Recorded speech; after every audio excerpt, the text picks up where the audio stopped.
About a week ago, I decided to devote my whole fucking life to turning 3D stuff into pencil drawings. And then after a week, I decided this is not what I will dedicate my life to. So effectively, I spent a week converting things into pencil drawings. And this didn't come out of nowhere. If you're in the animation community, you'll know that Animation Flipbook channel is making a community project where we're taking the Lord of the Rings and we're gonna make a giant like flipbook, 100,000 pages, 200, however much it takes. I got this one of Smeagol getting tortured. The original idea is like, oh, I can fake this. I can do this like pencil conversion thing and then maybe use one of these machines that writes on a paper for you. But that didn't work out. So what do? We adapt, we overcome, we conquer by, I guess, making a flipbook digitally. That's the best I can do with these pencil drawings. This video is sponsored by Squarespace and we're going to talk about that later. As mentioned, I just finished my Smeagol flipbook. I'm very proud of it. It took a long time, something like 4 minutes a frame. I learned a lot in that project, but we are procedural people. So in this tutorial, I'm going to take some pencil-like animations, which I made with this add-on I made called Pencil Pro. It's so cool. You should check it out. We're going to take those animations and make these like procedural flipbooks, which is interesting because we somehow need to extract a frame on every single thing and have the animation just work out. That is what this video is. As always, the project file can be found at cgmatter.com. And other than that, I think we're good to proceed. Yeah. Of course, there are two steps to this. The first one is making content for the flipbook to have, and the second, and the one we'll start with, is making the action of flipping pages. Let's get started. Get rid of everything that isn't the cube. I will spare it and make it geonodes. If you think of a card as basically just like a 2D plane, the act of flipping is identical to doing this kind of flexion where I'm kind of bending the card with my thumb and then moving it downwards. So I just need to animate going from this state to that state and then have a whole bunch of cards that repeat this process like you're riffling a deck. I'm gonna start off with a curve. Let's just kind of make the profile of going up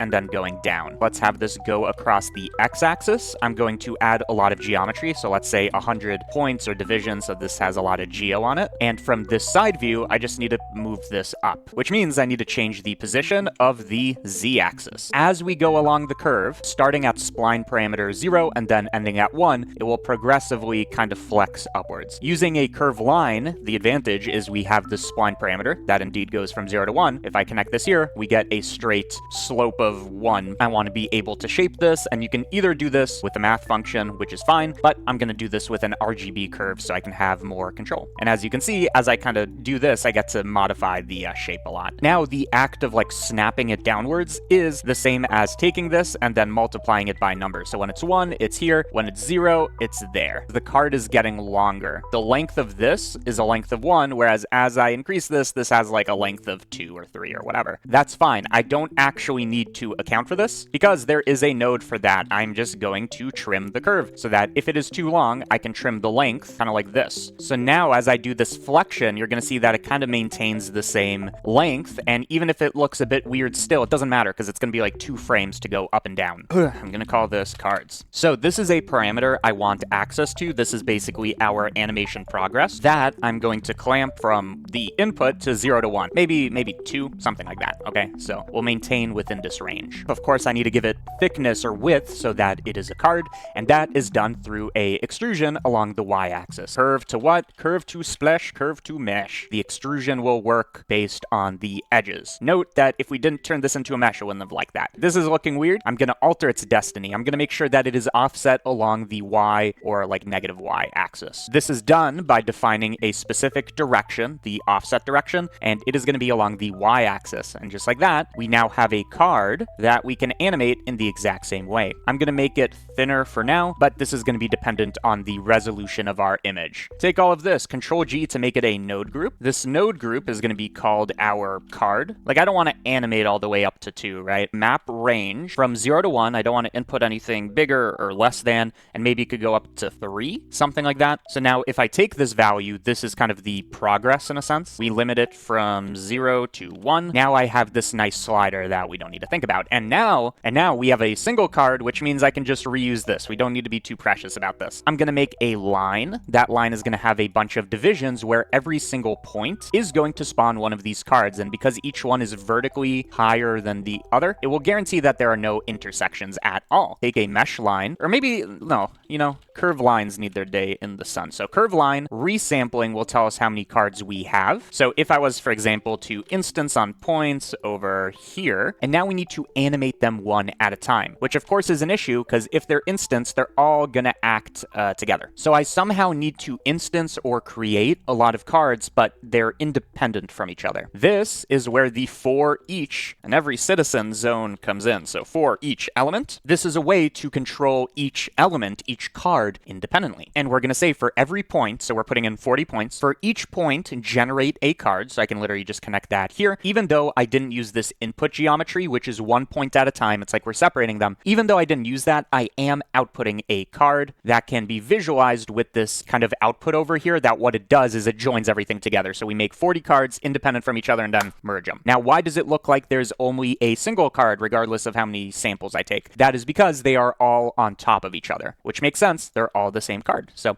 if I was to transform geometry, I can go up and down, but they're all doing it together. So what I would recommend is we're going to take the position of every single point, connect that in here. And then the interesting thing is we start off with a field. It will give us a position for every single point. And now because we are separating it, and I can't stress this enough, because we are separating it, this field turns into a single output, which is what lets us connect this here. Because if I was to do a field, it, makes an error. So I connect this here, and now they are all independent. I'm going to compress these a little. If I was to do this progress, they still move together, but I can put a different value for each one. So for example, if I was to use a random value for every kind of instance or iteration of this, at least if we use this index as the ID, right? So some are going higher, lower, intersecting each other, whatever. That's nice because now all we need to do is have a time-based function for the animation and we're good. For example, if I was to plug in this time directly, each one will be dependent on the number of seconds. It will kind of start at 0 and then move upwards until it is done. So why does it start kind of already flexing? Well, it's because even though we're on frame 1 and like 0 seconds have elapsed, right? So this should output 0. That is only the case if we start off literally at frame 0, which maybe is the simple solution. But just so you know, the way you would fix this if you are indeed starting on frame 1 is we have to get rid of 1 over the frame rate. For example, if we have a frame rate of 24 FPS, all I do is I take 1 frame divided by 24. So this much time has elapsed from the point where we even begin. Subtract the number of seconds with this, and now it, starts kind of offsetted. But the easy way to treat this is we'll just start at frame 0. So I need to now offset this by the index so that each one is kind of staggered from the other. I can do a subtraction just like before, which will let me kind of offset this in time, but I'm going to use the index over here because each point is going to have an index bigger than the other. We have this go up, we have that go up, we have that go up, etc. Of course, this is pretty much in reverse order. Well, instead of going from 0 to 1, which will have this go upwards, let's kind of invert that. So 0 to 1 goes 1 to 0, and I guess that was it, right? So now each card is moving independently in this kind of staggered way. This tutorial is brought to you by the sponsor of this video, Squarespace, which makes the best websites, and I know that because tgmatter.com, which is the best website, is made with Squarespace. And the reason I use Squarespace is one, for the customizability. I just want to write my own HTML and throw it up there, but there are a few specific features. For example, analytics, so I know who is going to my website, where are they from, what device do they tend to use. All this is pretty important because this is basically a digital product website specifically for Blender files. Also, the fact that Squarespace has a payment system that just is integrated and it works, PayPal, credit card, anything, makes this the way to run that part of the business. There's pretty deeply embedded AI integration, design, write content, all of it faster. Head over to Squarespace and make a website, and when you like that thing and you want to launch it, you can use the link below here in the description to save 10% off your first purchase of a website or domain. Almost as cool as Flipbooks. Before we make this look good and have it be a faster snapping and maybe with a bit of acceleration, let's just kind of set up the framework here. So maybe for the card, I want these cards to have just a bit of thickness. Let's then also extrude the faces, not individual, but the faces such that as I add a bit of offset, it'll kind of give this nice thickness. Why is this looking whack? It's trying to do shade smooth. So I'm just going to say shade it flat. Make it a really small number like 0.01, for example, such that the cards have a bit of separation. What this basically does is it gives us the extrusion part of our card. So we need the original thing plus its extrusion to make it a closed shape. Join it with the original. And now this is kind of a closed shape that I want to be attached. So I'm going to merge by distance. And you can see the moment I do that, we're getting far less vertices because if they're overlapping, we're saying make them the same. Now, are these the correct orientation? No. Some of the faces are flipped and some of them are not. We start off already inverted. The normals are facing downwards and then, we're messing with it. So let's say for the original, which is the real issue, I'm going to flip the faces and now they're kind of solid. This in itself should also be a output, the thickness of these cards. I'm going to make a group input. That input is not going to be the progress, but it is going to be, I'll call it the thickness. It's going to be deterministic in a sense. What do I mean by that? Well, remember, we start off with a curve to do our for each kind of instancing, and we have it so that this is 0.5 units tall. I know that because of this node over here, and then we're dividing it into 40 pieces. What that means is the thickness of each card can be thought of as 0.5 divided by the number of cards I want. I guess in itself should probably be a parameter. So let's say this is 40. This is going to be the thickness of the card, and this will tell us how many cards there are. So maybe let's even just make this a group input. The number of cards, I'm just going to do the height will be fixed at 0.5, and let's actually just kind of move this over. So the thickness over here, the thickness of the card is going to be 0.5 divided by how many cards there are. They should be kind of perfect in the sense that it's kind of the perfect amount of spacing, which I think gets weird as they get kind of more compressed at the top. I can either fix that by doing an offset or say,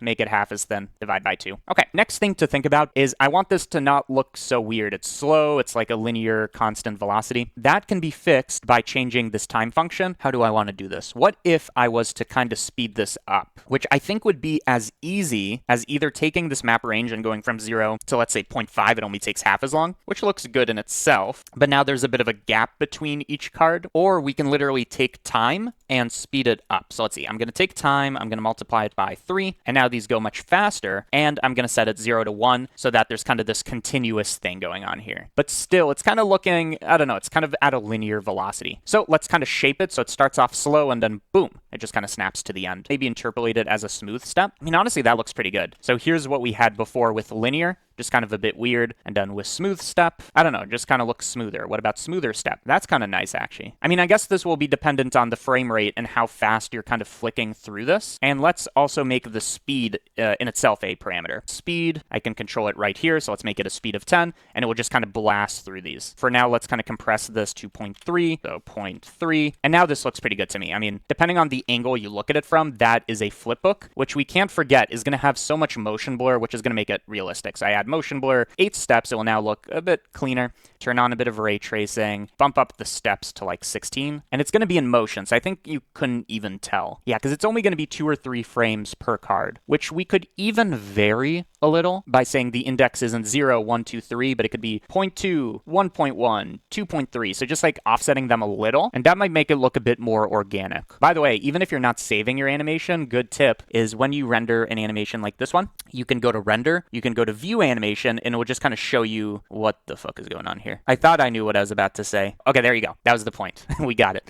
You can kind of preview the cache or the file like that. If you wanted cycles motion blur, the way you're going to do that is you are going to store an actual attribute called velocity, and it will automatically know to use that. But I can just add a tiny bit of offset. Add, or maybe subtract, I don't really know, a random number. That random number should be tiny, so maybe 0 to 0.2. Very importantly, I don't want to just kind of plug this in over here, because then you see we get this kind of weird, let's do it in solid view, you get this kind of weird corrugated effect going on because every point of this original curve is getting a different value. The way to fix that is you're going to say, I want a single random number for all of these. Take the ID and you set it to this index. And then I can also vary the seed so it doesn't give the same thing every time. I don't know if that's accurate. Let's set this 0 to 2, something ridiculous, just so we can see if that makes sense. Yeah, now they're not all kind of going at the same speed. So now there's just a bit of variation. It will be hard to see in, real time. One thing I want to say is we're going to kind of have a bit of trouble mapping a texture onto here because you might think, okay, we're going to make a material, each card gets its own image, whatever. But there's a big issue with this. If I make a material, I bring in like a video or an image sequence. Let me just find a random one. Okay, this is like 100 frames and it's animated. The issue is this offset, basically saying which frame is which card corresponds to frame 2, 3, whatever. There's no like input. It's like one single fixed number. So we're going to have to get a bit tricky with this. And it turns out if you use UDIMs, which I'll explain in a second, that will be a way to do it. Just going to make something super simple. So let's say we have a high-res torus for the rotation. I'm just going to have it kind of spin this way. So I'm going to make a driver. It will take the frame number and make it 30 times slower, maybe even a bit faster, 12 times slower. It will spin in this direction and maybe also a little slower in the Y directions. I'm going to make this a pencil-like animation. How am I going to do that? I made a add-on called Pencil Pro. What it does is it turns a 3D thing, whatever it is, into a pencil-like render, I guess, in Eevee. That is something you can buy,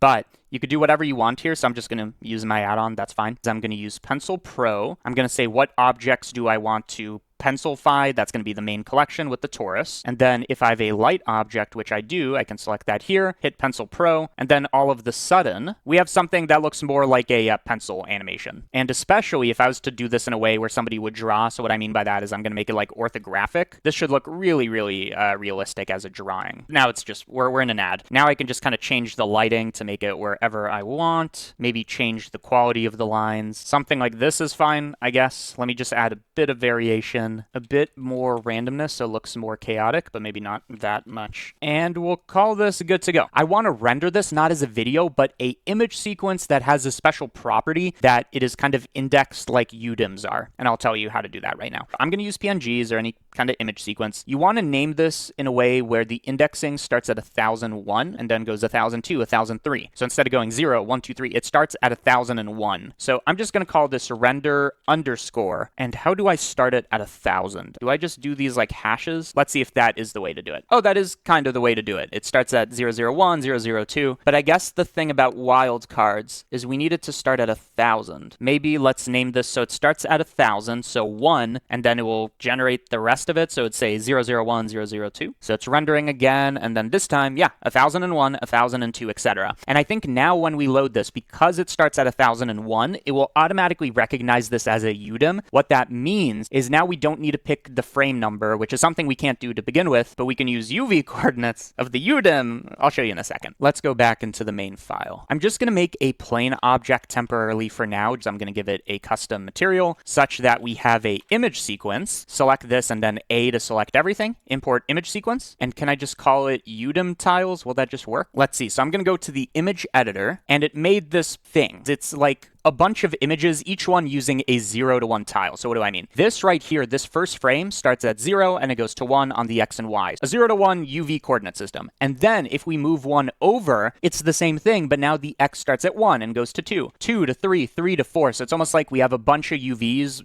next to each other. Basically, we have a sprite sheet is the way you want to think about this, and we can offset along the sprite sheet to say which frame are you on. Yeah, here you can see we have all this like UDIM tile information. So if I view this over here, you can see we have frame 1. Right now, it's just looking in the bottom left corner. Whereas if I take the coordinate system, going to use this UV, I'm just going to offset it with a addition. If I kind of add, you can see now it's going frame by frame by frame and it's rotating. And eventually we run out of texture because we've hit all the way over here. And then we need to hop over here and we do this kind of zigzag scanning through this sprite sheet, essentially. There's 1, 2, 3, 4, 5, 6, 7, 8, 9, 10. There are 10 per row and then there are 7 columns. Or maybe we just get rid of this top one and call it 6 columns. What this means is I think I should never add more than 10 on the x-axis. So let's see, if I go to 10, or I guess it's 9. Anything beyond 9 is too much. And then for the y-axis, I don't want to add more than 5. If I was to apply this material at the end here, and then let's look at the UV coordinates for that, you're going to see it's completely black because it doesn't have a coordinate system. It does have other kinds of coordinate systems like object coordinates and all that, but I need each one to have a UV. Well, if you think about it, each of these cards is a rectangle with a X and a Y axis, which should also kind of include this bending thing. So now the X is kind of wrapping upwards. How do I get this X axis saying how far along the curve are we? What I described there is exactly the spline parameter, that thing we used over here. Remember, we used this spline parameter. I'm going to store this as the letter U, storing the spline parameter. Now, if I make a custom attribute for this material, if I look at the U coordinate, okay, now we have part of this. We have the X component that maps with it, with the distortion, and now we just need the Y component, which is kind of defined by the extrusion, how like wide is the card. Well, if I set this to 1, then it's given by this like offset that tells you how long it is. So I'm going to store named attribute. This one's going to be the V coordinate, and that should be the position of this card, but relative to the Y axis, if that makes sense. So I'm isolating this section over here of the position. I'm going to store this Y value. This one's going to be V, and I view it. This one goes the other direction, and I can literally combine this as a two-dimensional coordinate system, so X and Y to represent U and V. That's fine, except if I make this not 1, the Y should go all the way to like, I don't know, in this case, the Y axis goes to like 3 or to 0.1, and I want this to always be a 0 to 1. No matter how thick or thin these cards are, it should always be 0 to 1. But I want the Y axis kind of constrained or stretched into this interval. Map range, give these the same number, so this is kind of the width of the card, so I'll plug this both here and here. And let's make this also an exposed variable, this kind of width of the card. I'll call this width. And now we can kind of control this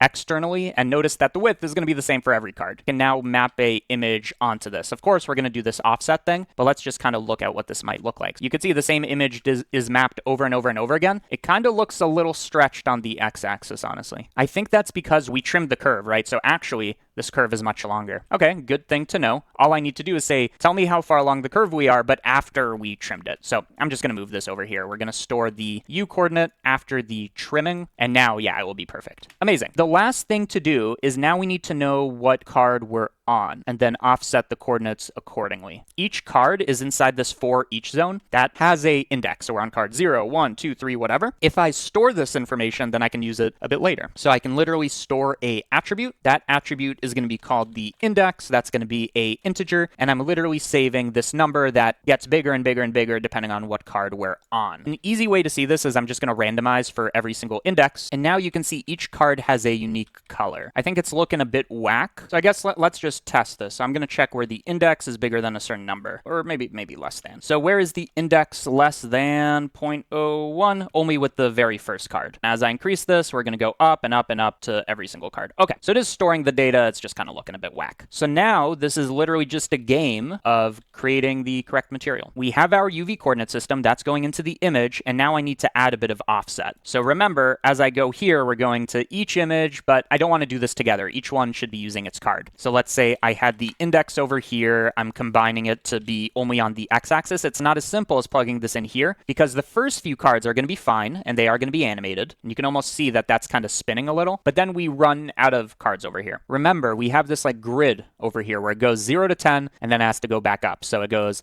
0, 1, 2, 3, 4, 5, 6, 7, 8, 9, 10, and then it loops back here. So this is going to be a bit more complicated. So I'm going to take the index, and it should never go above, what was it? The number was 9. Yeah, once we go above 9, we have an issue. So this should never go above 9. So I'm going to take this and take the modulo. In other words, it's going to wrap back around over and over and over again. I'm going to take this modulo, so modulo 9. That way we don't get any pink, whereas if we didn't have it, we get pink. But now it's just going to be like looping over and over and over again. So it's going here, and then it's going back here, and then it's going back here, but it never goes up a row. Well, we know that between the numbers, the index 0 and 9, we're on the first row. But then once we get to 10, we do go back here, but we go up. And then, 11, 12, blah, blah, blah, 19. And then at 20, we go up. And then at 30, we go up. So if I can tell how many factors of 10 we are, then we're golden. How do I do that? If I'm on card 1, 2, all the way up to 9, finally we're at 10, the way to distinguish this is if I divide all of these numbers by 10, 0.1, and then 0.2, all the way up to 0.9, you're going to see the next number, 10 divided by 10 is 1. We know that we're above 10 because we don't have all this like decimal crap. It's just 1. If we were at index 34, we divide by 10, and then we get, sorry for my horrible handwriting, we get 3.4. And that tells us we are on the third row, this integer component, right? If I was on 57, that's going to give us 5.7, and that tells us we are on row 5 for something that is below 10, in other words, on the first row. So let's say we're on 8.8, but now we don't have a integer component. Well, 0.8 is the same as 0.8. So we are on row 0 if you start the indexing at 0. So I'm going to divide by 10, and then I only want to keep the integer part, and there's actually a name for that idea. It's called truncate, I believe, or we could even just round down. And this should be our y component, maybe. Oh, but not round, floor. And now the question is this correct? So the thing, it spins. I can't tell if it's working. Is it like jumping? It's really hard to tell. I think it almost is, but we're offset by 1, because remember, each row has 1, 2, 3, 4, 5, 6, 7, 8, 9, 10. I feel like I'm going insane here. Like, I know it's just one tiny thing we have wrong, but for the life of me, I don't know what it is. Okay, I think I got it. I either got it or very close to have got it. So here's what I landed on. For the x-axis, I'm taking it floored modulo 10. This makes it so that we start at 0, 1, 2, 3, 4, 5, 6, 7, 8, 9. And then when we go to 10, it wraps back to 0. So we're in this 0 to 9 loop, which I like. The part I didn't have is subtracting 1. You see, when I don't do this, I have these purples, but when I do it, it just fixes itself. Maybe it has to do with this flooring part of it. I have no idea. I just do not know. Either way, I subtract 1, it works. And then for the y-axis, same reasoning that I said. divide by 10, and then either truncate or take the floor, I believe. And when we do all of that, here's the magic moment. Oh, I'm not seeing any flickering, I think. I mean, look at that. I like that. Okay, final step, dear Lord,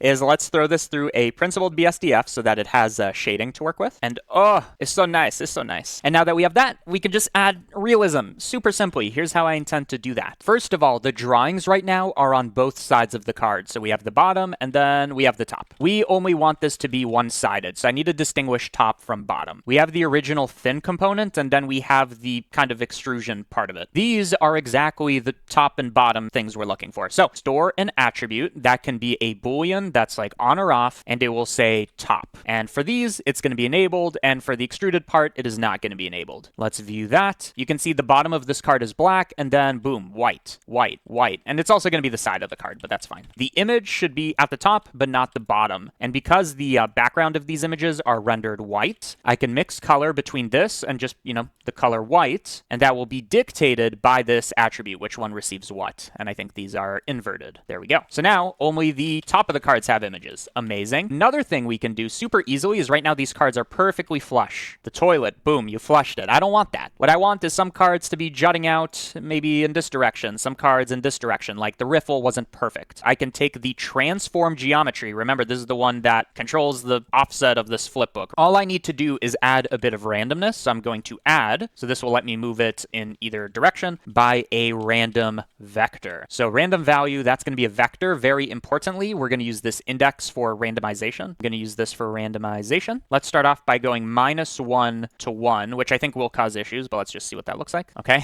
great. Let's start with only the y-axis, so like, left and right. I'm going to take this -1 to 1, and I'm going to scale it so that I can have a single number control the randomness. Oh, and get rid of the z component. Something like that will make it imperfect, so maybe 0.01. Yeah, and that just adds that nice variation over here. And then the reason I'm hesitant to do it on the x-axis is I think some of these cards will then like intersect themselves or each other. Maybe we could get away with a bit of rotation on the z. I'm not sure. But if I make it so tiny, so unbelievably tiny, it might not be perceptible. And that definitely adds something, a bit of extra. I think the last thing I want to say about this is the kind of dimensions of this card, which again are kind of determined by this width, essentially. They can be dependent on the image. What you can do is you can take a image, and then you can get the image info. And what we care about is this width and height, and specifically kind of the aspect ratio between them. Because if it's 1080p, that's 1.778. If it's a 1:1, then it's a square. So let's do width divided by height, or maybe the inverse. I connected this to the width, and now it should be more perfect. So we eyeballed it pretty well. And now that we've done all this, let's kind of talk about what we did. We started off with a line that we resampled. This is saying how many index cards do we have? And then for each of these, for every single point that represents a card, we spawned a card with certain attributes, and then we moved it to that point. Along the way, we stored some attributes like the V component, the U component, what's top, what's bottom, and to make sure everything's consistent in terms of the length of the card and, they don't stretch. That is why we trimmed the length to always be equal to 1, which will let me store the U component very predictably. We also did the flipping animation over time by taking the number of seconds, maybe doing a speed up, and then essentially subtracting the index, which will let me offset them by 0, by 1, by 2, with a bit of randomness and a bit of interpolation. And that, my friends, is the cookie. We have the cookie. Okay, hopefully I can edit this down into way shorter than it took to record. That is the flipbook. Again, the way I did the animation of the tour spinning, that was Pencil Pro. The way I got this idea was the Lord of the Rings flipbook and the Pencil Pro. So, okay, I'm happy to say this one's over.